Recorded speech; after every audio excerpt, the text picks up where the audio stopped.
जय हिंद दोस्तों। आज हम बात करेंगे कि कैसे हमें 6 महीने की एलोपैथिक प्रैक्टिस के लिए क्या प्रोसीजर है। सबसे पहले आपको कॉलेज से एनओसी लेना है उस हॉस्पिटल के नाम पर जहां से आपको एलोपैथिक प्रैक्टिस करनी है। सेकंड प्रोसीजर ये है कि आपको उस हॉस्पिटल में जाना है और उस हॉस्पिटल से आपको एक एनओसी मिलेगी जो लखनऊ इंदिरा भवन के लिए वो एनओसी देंगे। उसके बाद एक आपके कॉलेज भी एक एनओसी बना के देती है जो लखनऊ के लिए देती है। 3 डॉक्यूमेंट आपको एकदम ओरिजिनल लेके जानी है, उसकी जेरोक्स नहीं चाहिए। ये तीनों डॉक्यूमेंट ओरिजिनल जाएगी। सबसे पहले अब हम बात करेंगे, अगर आप कॉलेज से एनओसी लेने के बाद उस हॉस्पिटल में एनओसी लेने जाएंगे तो क्या क्या डॉक्यूमेंट्स वहां पे रिक्वायर्ड होते हैं। तो पहला आपके आधार कार्ड की जेरोक्स होगी, प्रोविजनल की जेरोक्स होगी, चारों ईयर की मार्कशीट, 10th 12th की मार्कशीट और आपके जेरोक्स जाएंगे जो आपके कॉलेज वालों ने एनओसी दिया होगा उसका। इन सभी डॉक्यूमेंट को लेके आप अपने उस हॉस्पिटल में जा सकते हैं। वो हॉस्पिटल एनओसी बना के दे देगा लखनऊ के लिए। फिर आप इन दोनों डॉक्यूमेंट को लेके आप किसी भी माध्यम से लखनऊ पहुंच जाए। इंदिरा भवन के लिए ऑटो मिलती है, ऑटो से इंदिरा भवन पहुंचे तो उसके मेन गेट पे ही आपसे फॉर्म फिल कराई जाएगी कि आप किस पर्पज से आप यहाँ पर आए हैं, आपका रीजन क्या है, कहाँ जाना है। तो आपको उसमें लिखना है 10th फ्लोर पे जाना है, ये 1006 नंबर कमरा है, वहां पर आपको जाने के लिए अनुमति लेनी है।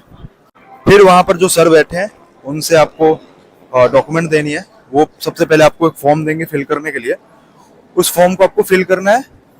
उस फॉर्म में आपकी डिटेल्स होंगी कि आप कौन से कॉलेज से पढ़े के पास हुए हैं, पिता का नाम क्या है, आपका नाम क्या है, जो भी डिटेल है वो फिल करने होते हैं। उसके बाद जो भी डॉक्यूमेंट चाहिए, तो कोई भी ओरिजिनल डॉक्यूमेंट नहीं चाहिए सिवाय आपके कॉलेज से मिली हुई एनओसी को और जिस हॉस्पिटल से आपको करना है एलोपैथिक प्रैक्टिस उसकी एनओसी को। उसके अलावा कोई भी ओरिजिनल डॉक्यूमेंट नहीं चाहिए। फिर जो आपके प्रोविजनल सर्टिफिकेट जो आपको पहले मिले होंगे 6 महीने के लिए, उसके आपको जेरोक्स चाहिए, प्रोविजनल के जेरोक्स। उसके बाद आधार कार्ड की जेरोक्स चाहिए और आपके बीएमएस के चारों ईयर की मार्कशीट की जेरोक्स चाहिए। बस इतने डॉक्यूमेंट लेके जाने हैं और कुल मिला के हो गए अपने मार्कशीट के चारों साल के जेरोक्स, आधार कार्ड के जेरोक्स, आपके प्रोविजनल के जेरोक्स और आपके कॉलेज द्वारा दी गई एनओसी और आपके हॉस्पिटल द्वारा दी गई एनओसी। इतने ही डॉक्यूमेंट चाहिए, ठीक है। बाकी कोई भी कंफ्यूजन हो आप कमेंट बॉक्स में पूछ सकते हैं। मिलते हैं नेक्स्ट वीडियो में। जय हिंद। जय हिंद दोस्तों, आज हम बात करेंगे उत्तर प्रदेश सरकार द्वारा जारी एडवाइजरी जो कि नॉन डिग्री धारक यानी झोला छाप डॉक्टर्स के लिए है। उससे आप आयुष के डॉक्टर कैसे बच सकते हैं और आयुष के डॉक्टर्स को किन किन एलोपैथिक दवाई को प्रिस्क्राइब करने की परमिशन है, उन दवाइयों के बारे में जानेंगे आज। अभी उत्तर प्रदेश में सीएमओ यानी चीफ मेडिकल ऑफिसर और डीएम डिस्ट्रिक्ट मजिस्ट्रेट को स्ट्रिक्ट ऑर्डर दिए गए हैं झोला छाप यानी बिना डिग्री धारक के खिलाफ सख्त से सख्त कार्रवाई करने के लिए। इसी के आड़ में आयुष डॉक्टर्स के ऊपर भी शिकंजा कसा जा रहा है। सबसे पहले बात करते हैं हमारे पास किन किन दस्तावेजों का होना अनिवार्य है। डिग्री जो कि यूनिवर्सिटी से मिला है उसके सर्टिफिकेट, प्रोविजनल और रजिस्ट्रेशन इंटर्नशिप वाला, इंटर्नशिप के सर्टिफिकेट, उत्तर प्रदेश स्वास्थ्य विभाग द्वारा registration certificate, district Ayurvedic officer द्वारा प्रमाणित सर्टिफिकेट। इन चारों डॉक्यूमेंट का आपके मेज पे होना अनिवार्य है। कोई भी बड़ा अधिकारी आता है तो आप उन्हें यह चारों डॉक्यूमेंट दिखा सकते हैं। अब बात करते हैं कुछ एलोपैथिक दवाइयों के बारे में जो उत्तर प्रदेश सरकार द्वारा आयुष डॉक्टर्स को परमिशन दी गई है प्रिस्क्राइब करने के लिए, जो कि निम्न है। एंटासिड में H2 रिसेप्टर ब्लॉकर दे सकते हैं, प्रोटॉन पंप इनहिबिटर दे सकते हैं, एंटीहिस्टामिनिक दे सकते हैं, कुछ एंटीबायोटिक दे सकते हैं जैसे कि क्लोट्रिमाजोल, ट्राइमिथोप्रिम, नॉरफ्लॉक्स, मलेरिया वाली quinolones, tetracycline, gentamicin, cephalosporin, erythromycin, nitrofurantoin, metronidazole, tinidazole, ampicillin, anti tubercular दे सकते हैं, रिफाम्पिसिन, इथाम्ब्यूटोल और पायराजिनामाइड। एंटी हेलमिंथिक में मेबेंडाजोल, अल्बेंडाजोल, एंटी मलेरिया में chloroquine, quinine, primaquine, sulfadoxine, pyrimethamine. Anti leprosy में dapsone, rifampicin, clofazimine. Anti amoebic में metronidazole, tinidazole. Anti scabies में benzyl benzoate, gamma benzene, hexachloride. Topical anti fungal दे सकते हैं, antiviral भी दे सकते हैं। एंटी एस्पाज्मोटिक में डाइसाइक्लोमिन दे सकते हैं, एंटी एमेटिक्स दे सकते हैं, लैक्सेटिक दे सकते हैं, ओआरएस दे सकते हैं, मल्टीविटामिन के सप्लीमेंट्स दे सकते हैं, ब्रोंकोडाइलेटर दे सकते हैं, एक्सपेक्टोरेंट दे सकते हैं, ओरल कॉन्ट्रासेप्टिव दे सकते हैं, माइक्रोनाजोल दे सकते हैं, vitamin A, B complex, folic acid के टैबलेट दे सकते हैं, जाइलोकेन दे सकते हैं। सभी मरीजों को रेफर करेंगे with first aid medicine. Ayush doctor को किन चीजों के लिए सख्त मना किया गया है, आइए जानते हैं, जो कि निम्न है। मेडिकल लीगल केस नहीं कर सकते हैं, पोस्टमार्टम नहीं कर सकते हैं, इंट्रावेनस फ्लूइड बिल्कुल भी नहीं दे सकते हैं या फिर इंजेक्शन नहीं दे सकते हैं, सर्जिकल प्रोसीजर नहीं करा सकते हैं अदर देन जो आयुर्वेदिक शास्त्र में बताया गया उनके अलावा। इसी के साथ इस वीडियो का यही अंत करते हैं। अगर आपको कोई भी समस्या है तो आप कमेंट बॉक्स में या फिर आप मेरे इंस्टाग्राम पे आप मुझसे पूछ सकते हैं। वीडियो अच्छी लगी तो वीडियो को लाइक एवं अपनों में शेयर जरूर करें। मिलते हैं कल फिर एक नए इंफॉर्मेटिव वीडियोज के साथ। जय हिंद। अब बीएमएस वाले अपनी अपनी तैयारी कर रहे हैं। आपका नाम क्या है भाई? भाई आपका नाम क्या है?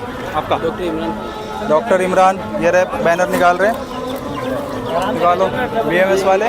बस हमारी स्ट्रेंथ यही है गाइस, देख लो, इस वजह से तो हमें एग्जिट देना पड़ रहा है।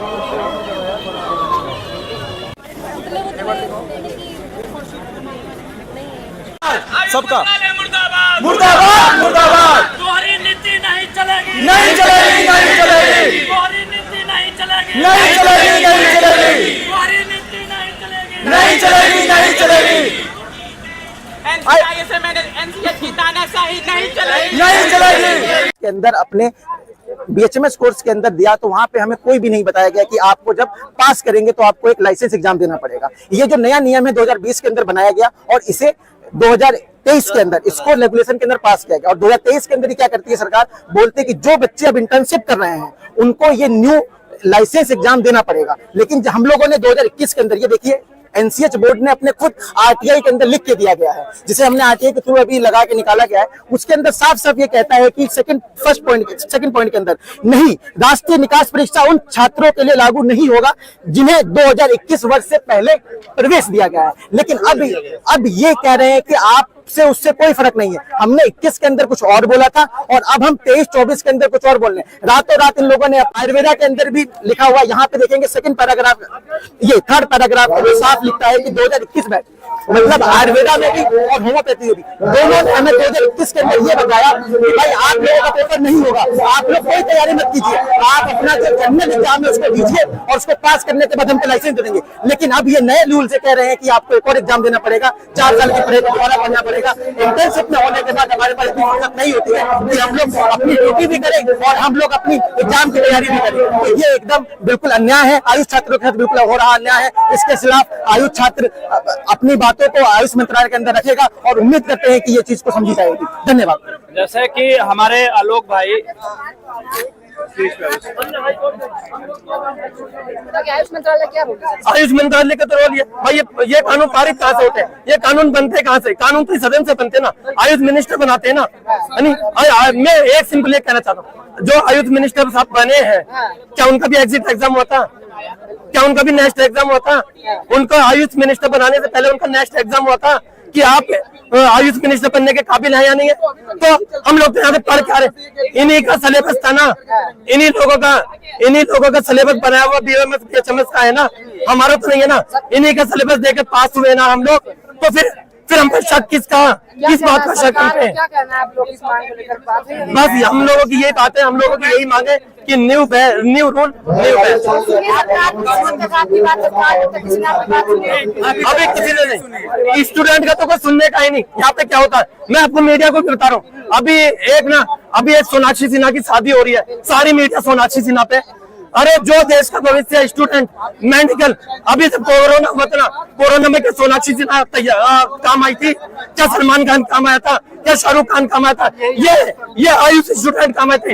इन्होंने 24 घंटे ड्यूटी करी, आयुष वालों ने 24 घंटे कोरोना में मरे हैं। कोरोना में ये मंत्री काम नहीं आए थे, एसी में लेटे थे ये लोग। इसमें एक बात हो रही है एमबीबीएस स्टूडेंट पर नहीं किया गया, एमबीबीएस स्टूडेंट भी कह रहे हैं ये तो दुर्व्यवहार है।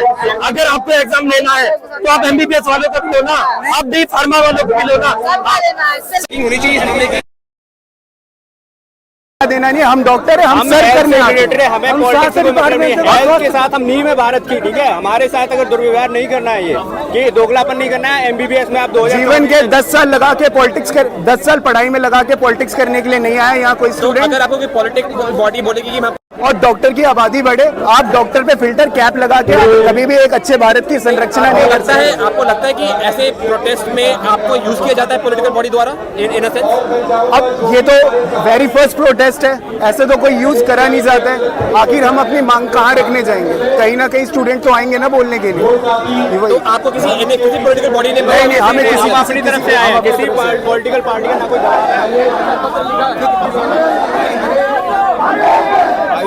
राष्ट्रीय कमेटी में दिलीप चौधरी जी, रोहित शर्मा जी, रंजीत सिंह, विवेक गिरे जी, हमारी तमाम बहनों जी, पार्था ग्वाला बहन, तमाम मेरी बहनें, मान्या शर्मा, राखी साहू, तकरीबन 70,000 स्टूडेंट जो नीट एग्जाम लिखे थे, वहाँ पे भी दिन पे दिन एक मुद्दा बाहर निकल के आ रहा कि पेपर लीक हुआ, पेपर लीक हुआ, पेपर एक दिन पहले ही एग्जाम से एक दिन पहले उनके हाथ लगा है, जिसके लिए तेलंगाना में अभी कांग्रेस की सरकार है। इसलिए वहाँ पे अदर स्टूडेंट ऑर्गेनाइजेशन जो लेफ्ट और जो लोकल रीजनल पार्टी से सभी के साथ हमने 8th तक एक बड़ा कार्यक्रम एवरी अल्टरनेटिव प्रोग्राम कर रहे हैं। और मैं खुद भी डॉक्टर हूँ, इसलिए डॉक्टर्स के साथ भी हम एक वहाँ पे बड़ा प्रोग्राम कर रहे हैं, क्योंकि तो नीट का मुद्दा सिर्फ पेपर लीकेज का नहीं है। नीट के एग्जाम से कल के जो भारत देश के भविष्य उनके हाथ में रहता है, क्योंकि तो डॉक्टर्स बन के आते हैं नीट एग्जाम लिखने के बाद। सो इस पे लड़ाई करने की जिम्मेदारी हम सब पे है।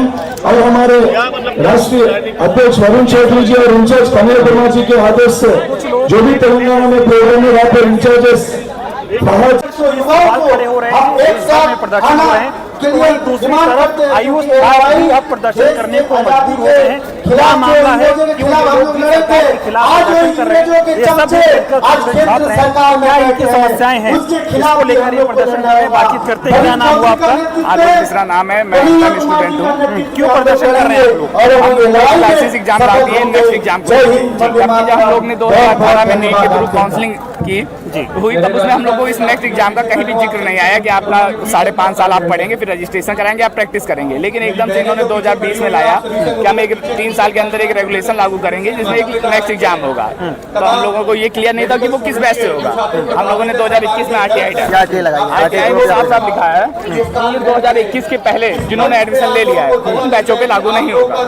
हम लोगों ने कहा ठीक है। फिर इन्होंने 2023 में रेगुलेशन लाई, उसमें इन्होंने एक डेट 29 नवंबर 2023 ला के इन्होंने कह दिया कि जो इससे पहले इंटर्नशिप ज्वाइन किए, चाहे वो किसी भी सत्र के हो, आज से पहले कभी भी उनका एडमिशन हुआ हो, लेकिन जो 29 नवंबर 2023 के पहले इंटर्नशिप ज्वाइन किए उनका नेक्स्ट एग्जाम नहीं होगा, मतलब लाइसेंस एग्जाम। और जो उसके बाद लागू किए हैं, ज्वाइन किए हैं, उनका नेक्स्ट एग्जाम। अब इसमें मामला फंस गया कि एक ही बैच कुछ बच्चे 29 के पहले इंटर्नशिप ज्वाइन किए हैं जिनका नेक्स्ट एग्जाम नहीं होगा, उसी बैच के कुछ लड़के बाद में ज्वाइन किए जिनका नेक्स्ट एग्जाम ये बोल नहीं होगा। तो राइट टू इक्वलिटी कहाँ गई, एक समानता कहाँ गई? जो देश का एक कानून राइट टू इक्वलिटी वो कहाँ गया? संविधान बदल देंगे राइट टू इक्वलिटी के तहत हमारी बात नहीं आई। उसके बाद ये कहते हैं कि हमने जब इनसे मनमानी कभी भी बदल सकते हैं। काउंसलिंग हुई, कोई भी गेम शुरू होता है, कोई भी एडमिशन होता है, उस समय रूल पहले बताए जाते हैं। बीच चीज में रूल नहीं बदले जाते या बीच समय में कहीं रूल नहीं बदले जाते। उन्होंने क्या किया, एकदम से हम लोग से कह दिया कि आप लाइसेंस एग्जाम यूनिवर्सिटी से, गवर्नमेंट यूनिवर्सिटी से 4.5 साल एग्जाम पास हुए सरकार के ही माध्यम से, हम लोग कहीं बाहर नहीं पढ़ने गए। साथ ही साथ हम लोगों ने 50% जो हम लोगों ने क्या किया, एग्जाम देने के बाद उसके साल हम लोग एक फ्री रजिस्ट्रेशन हो रहा है 1 साल का, जो हम लोग मेडिसिन भी देख रहे हैं, मेडिसिन भी दे रहे हैं। उसके बाद ये हम कह रहे हैं कि आप देश के साथ देश को बढ़िया प्रोडक्ट बढ़िया डॉक्टर दे सके, इसलिए लाइसेंस एग्जाम लाए। तो नया पैसे लाइए ना, डॉक्टर को भी पता हो कि अब ये बीच में रूल लगे हम लोग के साथ खिलवाड़ कर दिए, हमारे मानसिकता के साथ खिलवाड़ कर दिए। हम लोग क्या सोचे थे 5.5 साल में पढ़ के हम जाएंगे अपनी क्लिनिक खोलेंगे। अब ये कह रहे हैं कि नहीं, आप लाइसेंस एग्जाम जब तक क्लियर नहीं कर लेंगे तब तक आपको रजिस्ट्रेशन नहीं कर पाएंगे। उन्होंने कहा बाकी देश का कोई भी एग्जाम दे सकते हैं, नॉर्मल ग्रेजुएशन माना जाए। कौन सा ग्रेजुएशन 5.5 साल का होता है? कौन से ग्रेजुएशन में इंटर्नशिप होती है 1 साल? ये सरकार बताएगी क्या? एनसीए हमें बताएगी? आप इसमें पोस्टर में देख रहे हो, उसमें लिखा है 5.5 साल का कोर्स जो है 8 साल में करवा रहे हैं आप लोगों को। ये इनकी यूनिवर्सिटी है ना, पेपर लेट करा रही है हम लोग के। हम लोग का कोई भी पेपर टाइम पे नहीं होता है, रिजल्ट देर में आते हैं, पेपर देर होता है, पेपर लीक हो जाते हैं। यहाँ तक आज देख रहे हैं कि देश में कितने पेपर लीक हो, कोई पेपर नहीं हो रहा है, हर पेपर लीक हो जा रहे हैं। हर संस्था शिक्षा प्रणाली इतनी बुरी हो चुकी है देश की कि हर बच्चे का 1 साल का कोर्स 2 साल का हो रहा है, 5.5 साल का कोर्स 8 साल का, 9 साल का। मध्य प्रदेश के हमारे कुछ बच्चे ऐसे हैं जिनके 3rd ईयर के पेपर पिछले 5 सालों से नहीं हुए हैं। मतलब वहाँ की मध्य प्रदेश की सरकार क्या कर रही है कि ऐसे इतने झारखंड के कुछ बच्चे जिनका बैच लेट हो रहा है, ऐसे बैच लेट हो रहा है, आयु छात्रों के साथ अन्याय हो रहा है। ये कहते हैं कि जब नीट एग्जाम आए तो उन्होंने कहा कि एंट्रेंस एग्जाम हर पैथी का एक होगा, चाहे वो एलोपैथी हो, चाहे होम्योपैथी हो, चाहे आयुर्वेदा हो, चाहे यूनानी हो। आप ये कहते हैं कि नहीं, एमबीबीएस अलग बॉडी है, आयुष अलग बॉडी है। कैसे? जब सबका एंट्रेंस एग्जाम एक है तो बॉडी अलग कैसे? जब उनका एग्जिट एग्जाम 2024 के बाद से लागू हो रहा है, 2029 में पहली बार कंडक्ट हो रहा है, तो हम लोग का एग्जाम तो नीट के थ्रू एडमिशन लिए, तो हम लोग का क्यों 2023 के पहले से लागू हो रहा है? आप लोगों का कहना है आप लोगों के साथ सरकार जो है खिलवाड़ कर रही है, अन्याय कर रही है। हम लोग का खिलवाड़ कर रही है, अन्याय कर रही है सरकार, और हम लोग की तरफ बिल्कुल ध्यान नहीं दे रही है। हम लोग के ऊपर एक नए से नए रूल लगाए दे रही है, हम लोग के ऊपर अत्याचार कर रही है। उसके अलावा मंत्रालय के खिलाफ नारेबाजी कर रहे थे आप लोग। हाँ, आयुष मंत्रालय के खिलाफ नारेबाजी इसलिए कर रहे हैं कि हम लोग इतनी आरटीआई के जवाब मांग। संसद घेराव में जो कि नीट का घोटाला एनटीए द्वारा किया गया है, बीजेपी की सरकार के संरक्षण में किया गया है, इसमें पूरे देश के कोने कोने से पधारे हमारे एनएसयूआई के साथियों का स्वागत, वंदन, अभिनंदन। और आप जो सभी यहाँ पर कोने कोने से आए हैं, आप सभी को मैं सैल्यूट करता हूँ, धन्यवाद ज्ञापित करता हूँ, क्योंकि आप वो लोग हैं जो आज भीषण गर्मी में उन 24 लाख छात्रों को जो नीट से प्रताड़ित है, उन लाखों छात्रों को जो अन्य पेपर लीक से प्रभावित है, उनको न्याय के दिलाने की लड़ाई में आज यहाँ पर बैठे हुए हैं। जब इस लड़ाई का इतिहास लिखा जाएगा तो निश्चित तौर पर हमेशा आपको इस लड़ाई को जिताने वालों में याद करा जाएगा। और जो लोग नहीं आए, जो घर पे बैठे हैं, वो इस बात को लेकर पछताएंगे कि जब 24 लाख छात्रों की लड़ाई लड़ी जा रही थी दिल्ली में एनएसयूआई के द्वारा, और हम घर में जो है इसी में बैठकर आराम कर रहे थे। साथियों, मैं मध्य प्रदेश से आता हूं, और ये जो पेपर लीक घोटाला हुआ है, आप सभी जानते हैं कि पूरे विश्व का सबसे बड़ा अगर कोई घोटाला एक समय पर था तो वो व्यापम घोटाला था। जिस प्रकार से भारतीय जनता पार्टी बोलती है कि मध्य प्रदेश जो है उनकी लेबोरेटरी है, उनका घर है, वहीं से ये लेबोरेटरी पेपर लीक करने की जो है मध्य प्रदेश से व्यापक घोटाले के नाम से शुरू हुई। उसके बाद आप जानेंगे कि पटवारी घोटाला हुआ, जो है वन आरक्षक भर्ती घोटाला हुआ, शिक्षा भर्ती में घोटाला हुआ, घोटाले पे घोटाले, घोटाले पे घोटाले। और जब ये घोटालेबाज हमारा मुख्यमंत्री था, वो गया और वो वहां से दिल्ली आया, तो ये देखिए घोटाले दिल्ली में भी आकर जो है आकर छात्रों को प्रताड़ित करके उनके भविष्य को खराब करने का काम कर रहे हैं। जो एनटीए के चेयरपर्सन है जोशी जी, वो मध्य प्रदेश से ताल्लुक रखते हैं। उन्होंने मध्य प्रदेश में 2000 में वो प्रोफेसर हुआ करते थे हमारे यहाँ आरडीवीवी विश्वविद्यालय में, लेकिन संघ के चाटुकार होने की वजह से उनको भारतीय जनता पार्टी की सरकार ने एमपीपीएससी का 2006 में चेयरमैन बनाया। वो 2006 से 2011 तक एमपीपीएससी के चेयरमैन रहे, और उन्होंने उस समय भी जो भर्तियां हुई उनमें घोटाले करने का काम करा। उसके बाद वो छत्तीसगढ़ पीएससी के जो है चेयरमैन रहे, उन्होंने वहां भी घोटाला करा, और आज देश में जो है वो एनटीए के चेयरमैन है। तो निश्चित तौर पर आप सब हम आज जानते हैं कि नीट जैसा घोटाला हमारे सामने आया है, तो क्यों भारतीय जनता पार्टी इनको हटाने से डरती है? प्रभाकर जी और आलोक मिश्रा जी जो अपनी मांगों का रिप्रेजेंटेशन आप सभी के सामने लेकर आए हैं, मैं चाहूंगा कि ये हमारे भाई अपने बीच में आप सभी के बीच अपनी बात रखें। उससे पहले जो मेरे एनएसयूआई के साथी किसी भी प्रदेश से आए और पीछे खड़े, ये कुर्सियां आप लोगों के लिए लगवाई गई, तो आप भाइयों से मेरा अनुरोध है कि इन कुर्सियों पे अपना स्थान ग्रहण करें। बहुत बहुत हेलो हेलो हेलो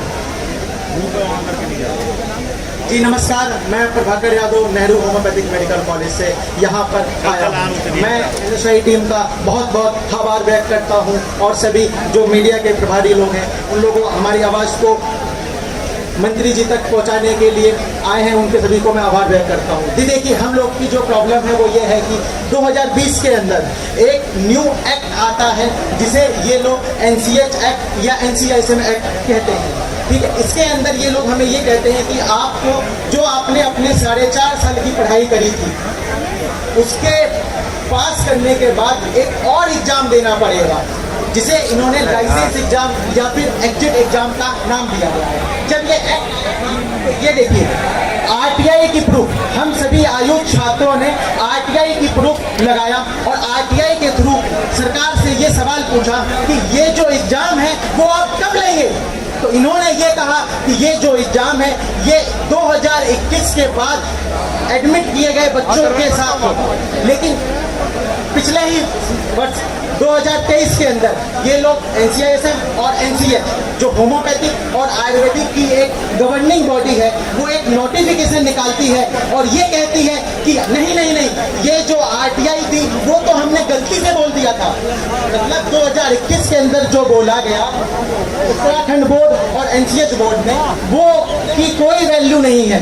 अब ये कह रहे हैं कि जो बच्चे इंटर्नशिप कर रहे हैं 29 नवंबर और 20 दिसंबर, 29 नवंबर होम्योपैथी के लिए और 20 दिसंबर आयुर्वेदा के बच्चों और यूनानी के बच्चों के लिए, वो बच्चे अब इंटर्नशिप के बाद ये एग्जाम को देंगे।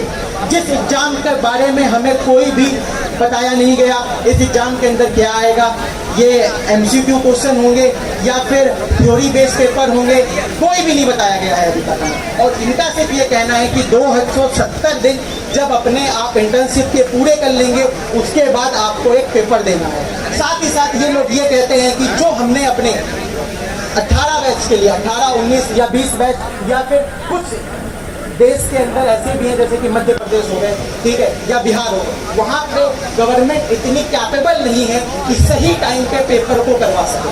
मतलब 5.5 साल का कोर्स।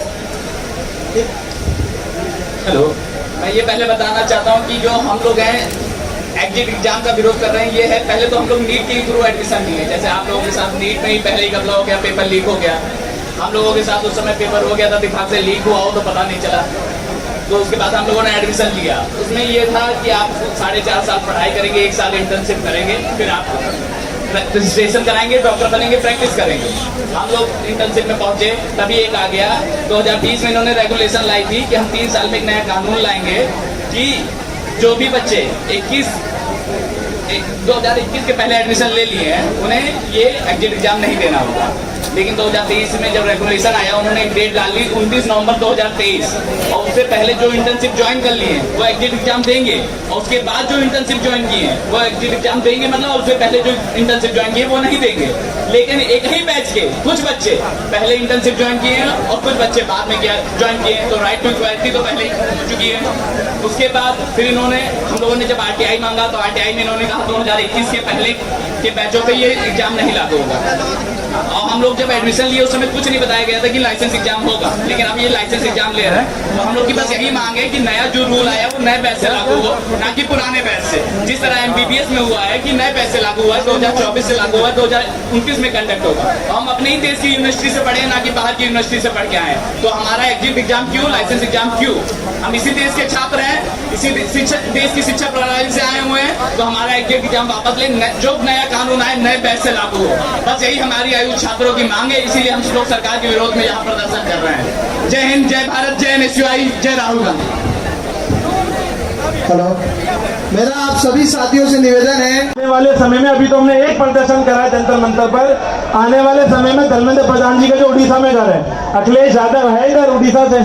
अखिलेश कौन से जिले में घर है धर्मेंद्र प्रधान जी का? हाँ, तो मैं बोलता हूँ धर्मेंद्र प्रधान जी, अब ये प्रदर्शन आपके जिले से चालू होगा, उड़ीसा से।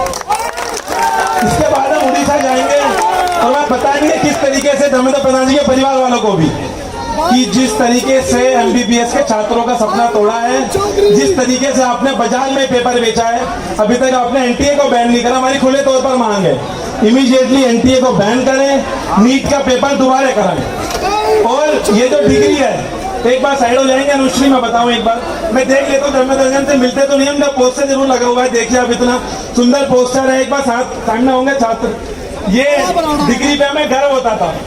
बोलूंगा आयुष के छात्रों को भी वो अपने बात रखें।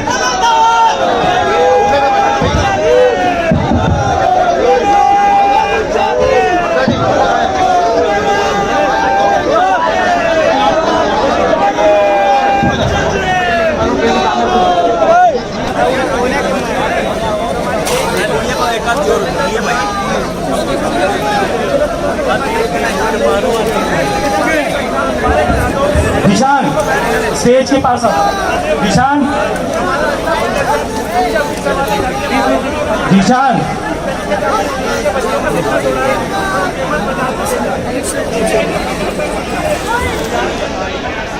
सभी हरियाणा के साथियों पानी पियो और लाइन बनाओ भाई, आ जाओ।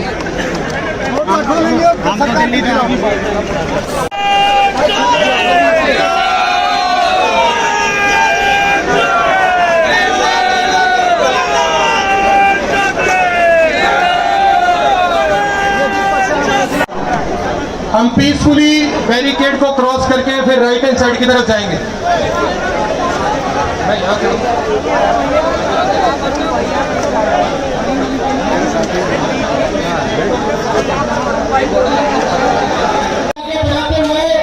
मैं चाहूंगा जो भी साथी मंच के सामने खड़े होकर नारेबाजी कर रहे हैं, कृपया अपने अपने स्थान ग्रहण कर ले, बैठ जाए, क्योंकि हमारे मीडिया के साथी और प्रेस के साथियों को अनुरोध है कि कृपया बैठ जाए।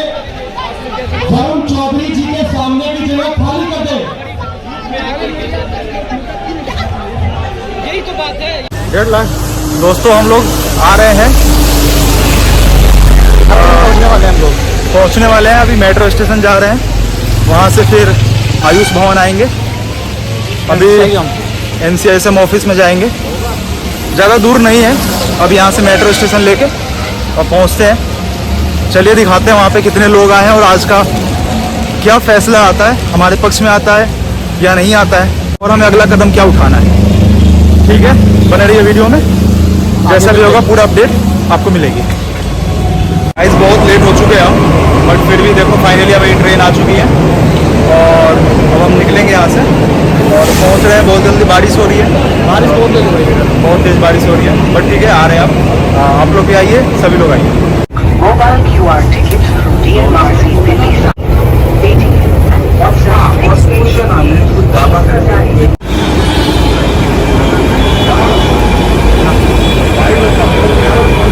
क्या कहना चाह रहे हो भाई, बताओ। कोई भीड़ नहीं है भाई यहाँ पे, कोई भीड़ नहीं है, क्या लगता है? क्या लगता है रिलैक्सेशन नाम पे कोई चीज़ नहीं मिलने वाला लगता है, बच्चे ने धोखे दे दिए सबको। बच्चों को मेन तो दिक्कत किसकी है, बच्चों की है या फिर जो कमेटी मेंबर्स हैं उनकी है? बच्चे की है, बच्चे यहाँ पे रहते तो फिर कमेटी का ऑटोमेटिक प्रेशर पड़ता है। आप लोग देख सकते हैं मात्र इतने ही बच्चे आए हुए हैं, बस ये हैं कुछ बच्चे, इतने बच्चे ही हैं और कोई आया नहीं है। बच्चे नहीं होंगे तो रिजल्ट किसके फेवर में आएगा, उन्हें क्या लगेगी, किसकी गलती है? बस पूरा परिसर खाली पड़ा है, कुछ नहीं हो सकता है गाइस। आयुष के बच्चों, नेक्स्ट आपको देना ही पड़ेगा, क्योंकि जब तक आप ही एक्टिव नहीं है, कमेटी मेंबर्स क्या कर लेंगे आपका। चलिए देखते हैं बाकी आज की मीटिंग में क्या होता है। ठीक है रमेश भाई, टाइम क्या हो रहा है बताओ भाई? इस टाइम 11 बज रहे हैं। 11 बज रहे हैं, क्या लगता है तुम्हें? और बच्चों? हमें यही लगता है, बच्चों में खुद ही नहीं है कुछ कि हो हमारे लिए। हाँ, कितने बच्चे आए होंगे? लगभग होंगे 25-30। बस इतने ही बच्चे हैं, पूरा परिसर खाली है। क्या लगता है नेक्स्ट रहेगा, हटेगा? देखो हटना चाहिए, हम तो यही करके आए हैं, हटना चाहिए। लेकिन बच्चों की जो एफर्ट्स है उसकी वजह से लग रहा है तो नहीं हट पाएगा। ठीक है। कमेटी मेंबर जो है उन्हें कैसे लगेगा कि बच्चों को दिक्कत है, प्रॉब्लम है उनको, तो हमारे फेवर में कैसे लेंगे डिसीजन, जब ऐसा उनको दिख ही नहीं रहा है कुछ कि बच्चों को प्रॉब्लम है भी। 20-25 थोड़ी ना पूरा आयुष के बच्चे हैं पूरा टोटल। सही बात कह रहे हो। बहुत सारे बच्चे हैं, मतलब कम से कम तो 8-10 हज़ार बच्चे हैं और हैं। कम से कम 1000 बच्चे भी होते हैं। हाँ, तो भी कुछ प्रेशर कम से कम ये जो इनका परिसर है पूरा भरा होना चाहिए था, जो कि पूरी खाली है। बस यही है बच्चों। गाइस लग नहीं रहा है कि ऐसा कुछ हो सकता है, कैंसिल होगा, क्योंकि बच्चे की भीड़ नहीं है यहाँ पे, बच्चे ही नहीं है। अगर आप आना चाहते हो तो आ जाओ, मीटिंग के बाद तक भी आप यहाँ पे पहुँच सकते हो। यहाँ पे आने के लिए आपको शिवाजी पार्क नज़दीकी मेट्रो स्टेशन है, वहाँ से 1 किलोमीटर का डिस्टेंस है। आप ई रिक्शा से भी आ सकते हैं यहाँ पे। ज़्यादा से ज़्यादा लोग आए तभी यहाँ पे कुछ हो सकता है, वरना कुछ नहीं हो सकता। बाकी देखते हैं आज का रिजल्ट क्या रहता है।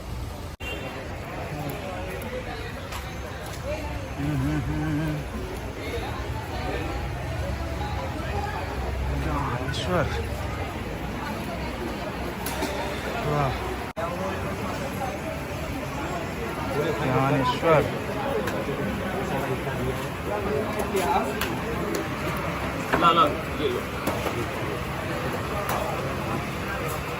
नाम क्या तुम्हारा?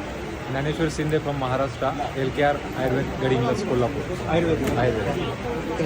चलो best of luck guys, best of luck भाई सभी को, बेस्ट ऑफ लक। आ जाओ सारे, चलो आ जाओ, आ जाओ, झंडे गाड़ने का टाइम आ गया।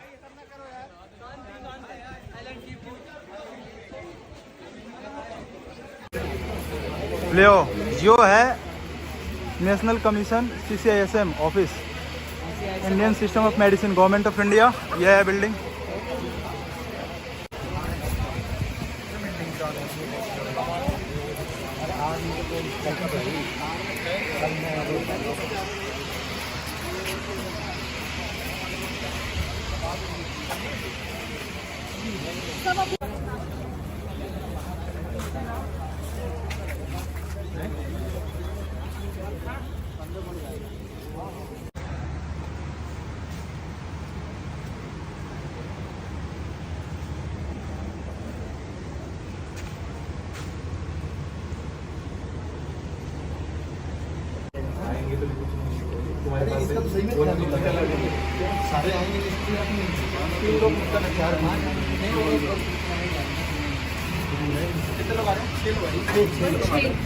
बाकी सब यही खड़े रहना, तुम लोग सबको मैनेज कर लो। बाहर आ रही हैं हम अभी नीचे, सारे अंदर नहीं जाएंगे। Best of luck guys.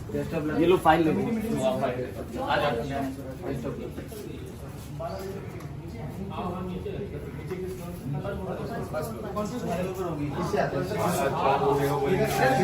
अरे आ जाओ, सीढ़ी से आ जाओ, चलो।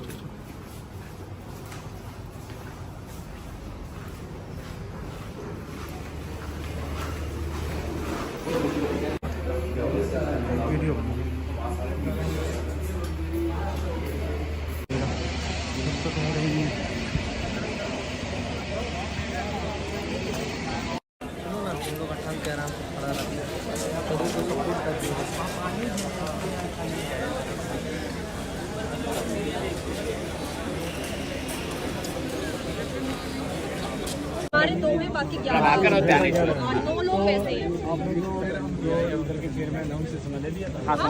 सब कुछ है, ये ऑफिशियल आयुष कमेटी, आयुष विभाग की तरफ से, आयुष मंत्रालय की तरफ से ये कमेटी गठित की गई है, जिसका टाइम भी आयुष मंत्रालय द्वारा निर्धारित किया गया है। तो आप लोग कुछ बाइट लेंगे इस पे, मतलब बाइट नहीं, वो है आपके पहले। हाँ। तो इसको थोड़ा सा कर देंगे जो भी रिजल्ट आएगा आज। हाँ, जो भी आज का रिजल्ट है या जो भी हम लोग मीटिंग के बाद बताएंगे वो आप आज अपडेट कर दीजिए। रिस्पॉन्स अपडेट कर देंगे आप लोग। नहीं कोई नहीं सर। कौन सी टीम से? BD news. आप अपना फोन नंबर एक बार दे दीजिए प्लीज। आपको हम 9466 रहता है, वीडियो में डाल कर रहा है।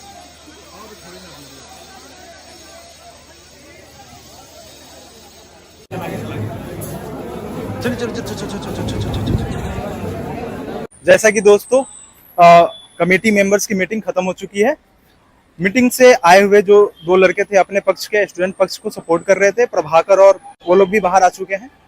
और अभी हमें अपडेट मिल चुका है, इन्होंने हमारी सारी प्रॉब्लम्स को रखा है कमेटी मेंबर्स के सामने।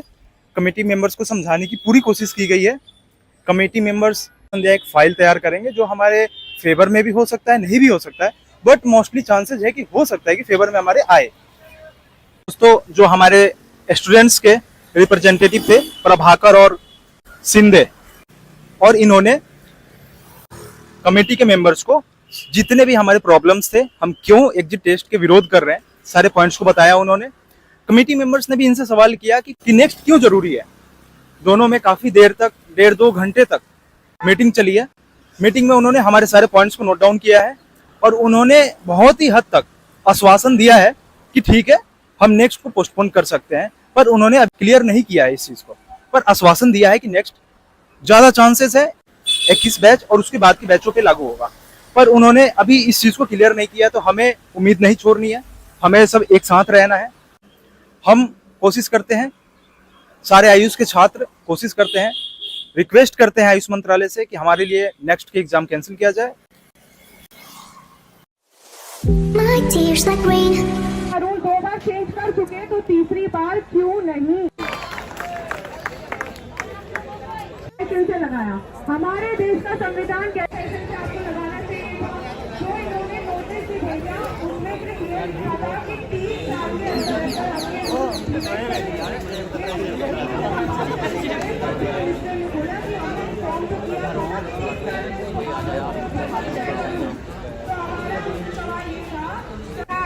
2023 तक के एडमिशन हो चुके थे, उसके भी 21 दिन बाद ये रूल आया, तो आप 2023 बैच तक ये नहीं लगा सकते। तीसरा पॉइंट ये कि जब हमने एंट्रेंस दिया तो हमने सबने साथ में दिया, आयुष वालों ने भी दिया और MBBS वालों ने भी दिया, तो अब एग्जिट हम अलग अलग क्यों दें? जिस बच्चे ने मेरे साथ एग्जाम दिया था नीट का, जो मेरे ही बैच में थे, अब वो लोग तो ये एग्जाम नहीं देंगे, लेकिन हम वो एग्जाम। भारत माता की, भारत माता की।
पानी की बोतल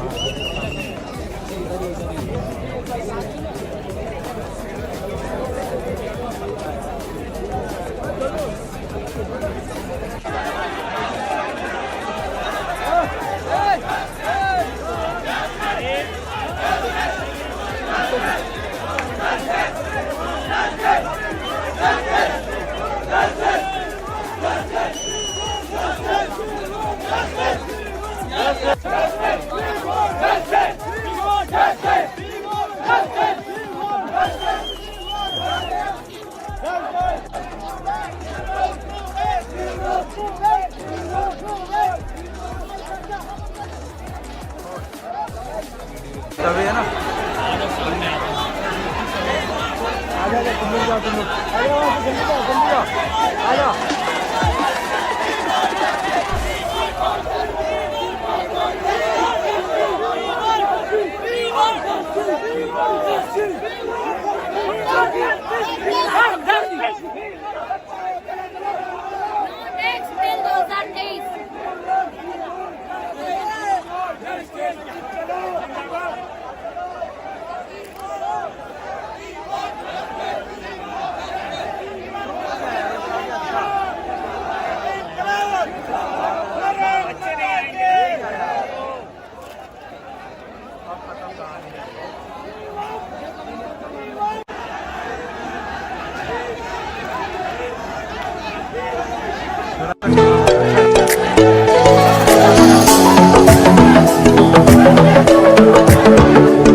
आप सब लोग आज जब वो लोग सड़कों पे आते हैं अपनी न्याय की मांग को लेके तो बड़ी पीड़ा होती है कि आज भारत का भविष्य किस ओर जा रहा है। हमारी तानाशाही सरकारें बीच साथियों, आपकी मांग जो है हम सब ने पढ़ी और बिल्कुल जायज मांग है। ये सच्चाई भी है कि आप लोग तैयारी करते हैं, किसी के माता पिता मेहनत मजदूरी करके कोई लोन लेके आपको पढ़ाते हैं, संघर्ष करके आपको भेजते हैं। ऐसे में सरकारों का कोई काला फरमान आता है और आप लोगों के ऊपर थोप दिया जाता है। हम एग्ज़ाम के खिलाफ नहीं हैं, हम एग्ज़ाम के पक्ष में हैं, लेकिन उसका एक सही तरीका है। उसको समय पे लाया जाए, नए बैच के साथ में लाया जाए और जो पुराने बैच हैं उनको रियायत दी जाए। यही हमारी मुख्य मांग है। तो आपकी मांग बिल्कुल जायज़ है, हम लोग साथ में हैं। आज आप में से कुछ लोगों को जो है पुलिस ने डिटेन भी किया है और सख्ती से भी पेश आई है, तो आपको डरने की आवश्यकता नहीं है। प्रजातंत्र में हमारा हथियार यही है। महात्मा गांधी ने सबसे बड़ा अगर हथियार किसी को बनाया वो आंदोलनों को बनाया। आप सब ने बहुत शांतिप्रिय तरीके से इस आंदोलन को लीड किया है। पूरे हिंदुस्तान को पता है कि आज आप सब लोग जंतर मंतर पे जो है आंदोलन कर रहे हैं। इतनी संख्या में आप लोग इकट्ठा हुए हैं, ये कोई आम बात नहीं है। ये आपकी यूनिटी की शुरुआत है। इस शुरुआत को आप जारी रखिए। हम सब लोग पूरी NSUI आप लोगों के समर्थन में, आप लोगों के साथ में। जय हिंद दोस्तों, आज का यह वीडियो हमारे जूनियर्स के लिए समर्पित है, जो कि आजकल बहुत ज़्यादा मानसिक असंतुलन एवं तनाव से गुजर रहे हैं। इनके स्ट्रेस और एंजाइटी के मुख्य कारण नेक्स्ट का एग्जाम है। मानते हैं कि नेक्स्ट एग्जाम से 2020 तक के बैच को रिलैक्सेशन मिल चुका है, परंतु मैं उन सभी 2020 तक के बैच को हाथ जोड़ के रिक्वेस्ट करता हूं कि वह जूनियर्स को भरपूर सपोर्ट करें। ऐसा नहीं है कि हम बच गए हैं तो हमारा काम खत्म हो गया, बल्कि हमें पूरे आयुष को एक साथ रहकर एक दूसरे को सपोर्ट करना चाहिए। Special thanks to NIMA association team for your support. इस वीडियो के माध्यम से आज मैं बात करूंगा आयुष छात्रों की मांगे एवं 22 अक्टूबर 2024 को होने वाली प्रोटेस्ट को आप कैसे एक सफल प्रोटेस्ट बना सकते हैं उसके बारे में। अगर आपने अब तक इस चैनल को सब्सक्राइब नहीं किया है तो चैनल को सब्सक्राइब कर लें फॉर लेटेस्ट अपडेट। जैसा कि आप सभी को पता है, 25 सितंबर को पूरे देश से आए आयुष छात्र माननीय आयुष मंत्री श्री प्रताप राव जाधव जी से मुलाकात की। बच्चों ने नेक्स्ट एग्जाम के प्रति अपनी असहमति दिखाई थी, तो आदरणीय मंत्री जी ने यह आश्वासन दिया था कि किसी भी बच्चों के साथ अन्याय नहीं होगा एवं एक कमेटी का गठन किया जाएगा जो विचार विमर्श करके अपने सुझाव को सभी के सामने, सभी के हित में लाएगी। जैसा कि अभी तक मंत्रालय से कोई भी ऐसी अपडेट्स नहीं मिली है जिसके एवज में आयुष छात्र 22 अक्टूबर 2024 को समय 10 बजे सुबह जंतर मंतर दिल्ली में शांतिपूर्वक धरना प्रदर्शन करने का निर्णय लिया है। अतः आप सभी से आग्रह है कि अगर आप नेक्स्ट एग्जाम का विरोध करते हैं तो आप सभी 22 अक्टूबर को जंतर मंतर पे बहुत संख्या में पहुंचकर आप अपना विरोध जता सकते हैं, क्योंकि यह लास्ट चांस है। अभी फरवरी से पहले एग्जाम को लेके गैजेट निकलने वाली है। अगर अब नहीं आप साथ आए तो कुछ नहीं हो सकता है, आपको नेक्स्ट का एग्जाम देना ही पड़ेगा। इसलिए आप सभी से मैं निवेदन करता हूं, बहुत भारी से भारी संख्या में दिल्ली के जंतर मंतर पे 22 अक्टूबर 2024 को समय 10 बजे अवश्य पहुंचे। अब मैं बात करता हूं आयुष छात्रों की मांगों को लेकर। वीडियो को पॉज करके जो भी मैं मांगों को बता रहा हूं उसे नोट डाउन कर लें। इससे आप अपने पॉइंट्स को मीडिया के सामने आसानी से रख सकते हैं। पहली मांगे 29 दिसंबर 2023 की रूल ओल्ड बैच पर क्यों लगाया जा रहा है? 2022 में माननीय प्रधानमंत्री जी द्वारा कहा गया था एमबीबीएस और आयुष दोनों समान हैं, तो एमबीबीएस के छात्रों को 2023 तक नेक्स्ट एग्जाम से वंचित रखा गया है, परंतु आयुष के साथ यह सौतेला व्यवहार क्यों? न्यू पॉलिसीज को बैच के बीच में नहीं इंप्लीमेंट करना चाहिए। इंडिया में 2021 के कुछ बैच अपने फाइनल ईयर में है, तो क्या उनके पास टाइम है कि नेक्स्ट के सिलेबस के अकॉर्डिंग वह अब पढ़ पाए? क्योंकि नेक्स्ट के सिलेबस में नेगेटिव मार्किंग, ऑब्जेक्टिव क्वेश्चंस आते हैं, परंतु यूनिवर्सिटीज के पेपर में सब्जेक्टिव क्वेश्चंस आते हैं। नेक्स्ट के सिलेबस के अनुसार इसमें बीएमएस के फर्स्ट ईयर से फाइनल ईयर तक के whole syllabus with clinical plus non clinical questions आएंगे, जबकि आज तक ऐसे पैटर्न पर हमें पढ़ाया नहीं गया, तो अचानक से हमें इतना ज्यादा मेंटल प्रेशर क्यों दिया जा रहा है? और अगर आप 2021, 22 और 23 के बैच अब भी नहीं जगे तो आपका कुछ नहीं हो सकता है। 22 अक्टूबर 2024 को अगर हर एक कॉलेज से सिर्फ 50 बच्चे ही आ जाए तो यह प्रोटेस्ट सफल हो जाएगा और आप सभी नेक्स्ट से आजाद हो जाएंगे। नेक्स्ट कितना कठिन है यह मुझे आपको बताने की जरूरत नहीं लगता, आप सभी को पता है। अब बात करते हैं आप अपने प्रोटेस्ट को सफल प्रोटेस्ट कैसे बना सकते हैं। फर्स्ट, आप सबको अपने 2021, 2022 और 2023 के बैच में जाकर नेक्स्ट के एग्जाम के बारे में बताना होगा। आप उनसे यह पूछ सकते हैं कि क्या उन्हें एडमिशन लेते समय ऐसे कोई भी एग्जाम्स के बारे में क्या बताया गया था? क्योंकि मुझे कुछ जूनियर्स ने यही बताया है कि उन्हें एडमिशन लेते समय 4.5 साल की एकेडमिक क्लासेस के बारे में और 1 साल की इंटर्नशिप के बारे में बताया गया था। नेक्स्ट के बारे में गैजेट नोटिफिकेशन दिसंबर 2023 में आया था, जब तक आप सबने आयुष में काउंसलिंग अपनी करा चुके थे, सभी के पेमेंट्स भी जा चुके थे और कुछ की तो क्लासेस भी शुरू हो चुकी थी। यह बहुत ही कठिन एग्जाम है जो कि 480 मार्क्स के होंगे, प्रत्येक क्वेश्चन 4 मार्क्स के, जिसमें 120 क्वेश्चंस आएंगे। साथ में 4 क्वेश्चन गलत पर 1 मार्क्स नेगेटिव हो जाएंगे और पास होने के लिए आपको मिनिमम 50% नंबर लाने होंगे, तभी आपको क्लिनिक खोलने या फिर कहीं भी प्रैक्टिस करने की अनुमति मिलेगी। अगर पास नहीं हुए 5.5 साल की कड़ी पढ़ाई की कोई मोल नहीं है। आप सब में ज्यादातर बच्चों ने यह सुना होगा कि रिसेंट में FMGE की एग्जाम हुई थी, जो कि विदेशों में रहकर पढ़ रहे MBBS छात्रों के लिए होती है। यहाँ तक कि उसमें नेगेटिव मार्किंग्स भी नहीं होती है, फिर भी उसके रिजल्ट सिर्फ 8 से 10% रहे हैं।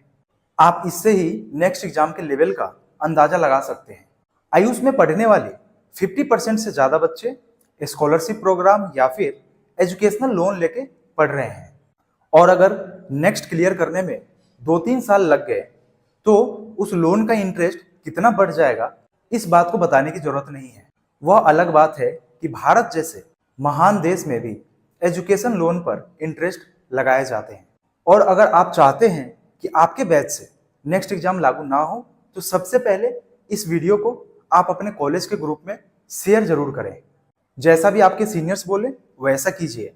ऑनलाइन प्रोटेस्ट में पार्ट लीजिए, जैसे कि किसी भी पोस्ट को रीपोस्ट करना, ट्विटर पे आयुष मंत्री जी को टैग करके ट्वीट पे ट्वीट करना। मोस्ट इंपॉर्टेंट, ऑफलाइन प्रोटेस्ट में जरूर से जरूर जाएं। वह आपके एक्चुअल स्ट्रेंथ को बताता है सिस्टम को।